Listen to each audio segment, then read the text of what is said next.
கோயில் குருக்களுக்கு சம்பளம் எவ்வளவு? 50 ரூபாய், 10 ரூபாய், 20 ரூபாய். இதெல்லாம் எங்கேயாவது யாராவது வேலை, எல்லோரும் அர்ச்சகர் ஆகலாம்னுவாங்க. இன்னைக்கு அவங்கள வர சொல்லுங்க, யாரையாவது ஒருத்தரை 50 ரூபாய்க்கு வேலை செய்ய, உனக்கு 10 ரூபாய் தான் சம்பளம், உனக்கு சம்பளமே கிடையாதுன்னு ரைட்டிங்ல கொடுத்திருக்காங்க HRNC. இங்க ஏரிகாத்த ராமர் கோயிலுக்கு இவங்க யாராவது வருவாங்களா? சம்பளம் இல்லாம வந்து பூஜை பண்ணுவாங்களா யாராவது? எல்லோரும் அர்ச்சகர் ஆகலாம்னு டயலாக் அடிக்கலாம். ஆனா அந்த அர்ச்சகர் ஆவதற்குரிய இதெல்லாம் இருக்குமா உங்களுக்கு தெரியுமா?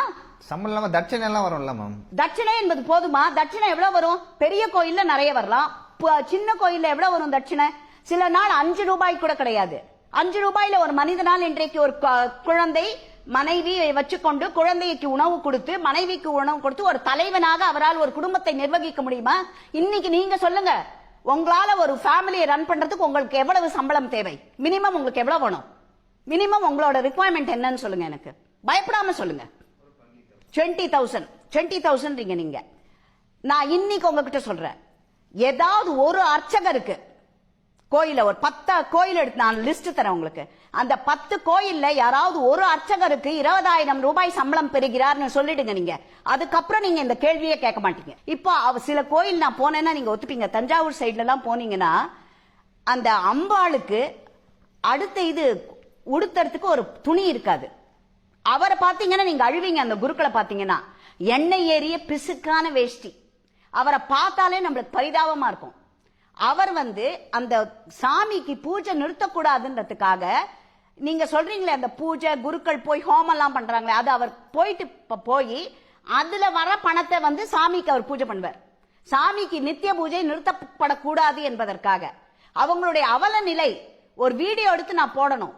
நீங்க சில இந்த கோயில்கள்ல சில பேரை நீங்க பார்த்திருப்பீங்க, சிவாச்சாரியார்கள் இருக்கிறது. அவங்கள பார்த்துட்டு அவங்க லெவல்ல தான் எல்லாரும் இருப்பாங்க, நீங்க கணக்குப்படாதீங்க. அவங்க மைனாரிட்டி. இதுல ஏழ்மையில் வாடும் பிராமணர்களை பாருங்கள், பிராமண புரோகிதர்களை பாருங்கள், பிராமண குருக்களை பாருங்கள், பிராமண வேத விற்பனர்களை பாருங்கள். இல்ல எல்லா சமூகத்திலும் தான் ஏழை இருக்காங்க மேம். இப்ப ஒரு சமூகத்துல மட்டும் இல்ல, எல்லா இடத்துலயும் இருக்காங்க இல்லையா? நீங்க ஆனா எப்படி இருக்கு இவங்க பேசுறது?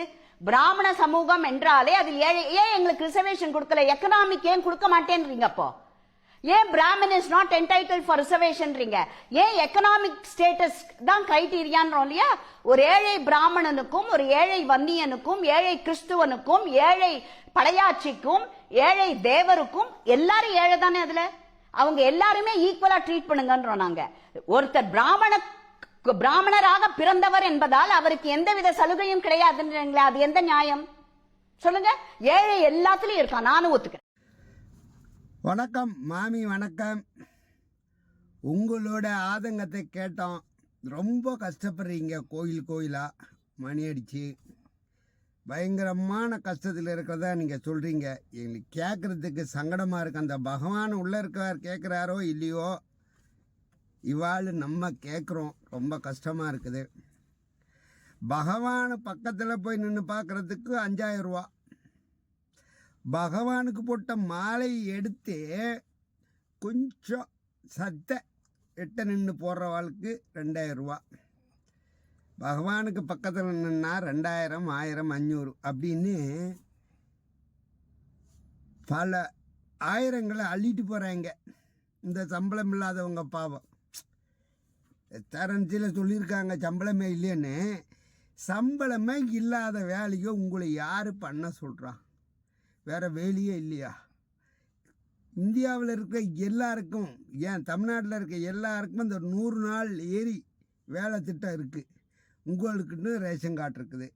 இப்போ நீங்கள் எல்லாம் அந்த ஏரி வேலைக்கு போகலாம்ல. அனைவரும் அர்ச்சகர் ஆகலாம்னா நீங்கள் என்னத்தை சொல்லி இந்த சாமி கேட்குது? நீங்கள் என்ன சொல்கிறீங்க? அப்படி உங்களுக்கு இந்த சாமிக்கு என்ன கான்டாக்ட் லிங்க் இருக்குது? அப்போ வாசலில் நின்று கும்பிட்டு போகிறவன் என்ன கேனப்பயலா மாமி? நான் கேட்குறேன், தெரியாமல் தான் கேட்குறேன். கேனப்பயலா வாசலில் நின்று கும்பிட்டு போகிறவன் ஒரு நாளைக்கு ஒரு கோயிலில் இருந்து எவ்வளோ 1000 ரூபாய் எடுத்துகிட்டு போகிறீங்க தெரியுமா? எவ்வளவு வருமானம் தெரியுமா? ஒவ்வொரு கோயில் அர்ச்சகர் வீடுகள்லையும் வருமான வரித்துறை போனாங்கன்னா 10,000 கோடிகள் கிடைக்கும். எல்லாம் எங்கிருந்து வந்தது? அவளை தட்டில் போட்டது தானே மாமி. தட்டில் போட்டதும் கையில் சொருவி கொடுத்ததும் கோயில் எவ்வளோ நடக்குது? சில கோயில்களில் பகவானுக்கு போட்ட நகன்ட்டே காணோம். இன்ன வரைக்கும் அது எங்கே இருக்குன்னு தெரில. அதை கேட்குறதுக்கு ஆள் கிடையாது. கேட்டிலோ? அதனால் அவளுக்கு பகவானுக்கு பூனை புரஸ்காரம் பண்ண ரொம்ப கஷ்டமாக இருந்தால் அவளை வேறு வேலைக்கு போக சொல்லுங்கள். சாமி தானே, பகவானை நம்ம கும்பிட்றவங்க கொஞ்சம் எட்ட சத்தம் உள்ளே போய் தமிழில் 2 மந்திரத்தை சொல்லி வணக்கம் வச்சுட்டு வருவோம், ஒரு பூஜை பண்ணிட்டு வருவோம், ஒரு அபிஷேகம் பண்ணிட்டு வருவோம். அதனால் இவ்வளவு வேதனைப்பட்டு நீங்கள்லாம் பகவானை சேவிக்க வேண்டாம். நீங்கள் வேறு வேலைக்கு போங்க. எல்லாத்தையும் நம்மக்கிட்ட ஜாதி அடிப்படை இல்லாமல், ஜாதி நோக்கம் இல்லாமல் இருக்கக்கூடிய நம்ம தமிழ்நாட்டில் இருக்க தமிழர்கிட்ட கொடுத்துருங்க. எங்களுக்கு தேவாரம், திருவாசகம், திருப்புராணம், திருப்பல்லாண்டு, திருவெண்பாவை எல்லாமே தெரியும். நாங்கள் அந்த வகையில் அப்படியே பகவானை நம்ம பூஜை பண்ணிக்கிறோம். அதனால் மாமி, நீங்கள் சொல்கிறது மாதிரி சம்பளம் இல்லாமல் பாவம் ரொம்ப கஷ்டப்படுறீங்க. நீங்கள் சொல்கிறத கேட்கும்போது எனக்கு ரொம்ப வருத்தமாக இருக்குது. கேட்டீங்களா? அதனால் சம்பளம் இல்லாமல் நீங்கள் கஷ்டப்படுறது நினைக்கும்போது எனக்கு மனசு ரொம்ப கஷ்டமாக இருக்குது மாமி. வேண்டாம், நீங்கள் கோவில் பக்கமே போகாதீங்க. யாரும் சம்பளம் இல்லாமல் வேலை செய்யாதீங்க. சோறு பூவாக்கு பைசா வேணும். அதனால் விட்டுருங்க. அனைவரும் அர்ச்சகராகட்டும், அனைவரும் ஆண்டவனுக்கு பொதுவானவர்கள், அனைவரும் பூஜை பண்ணட்டும். நன்றி மாமி, வணக்கம்.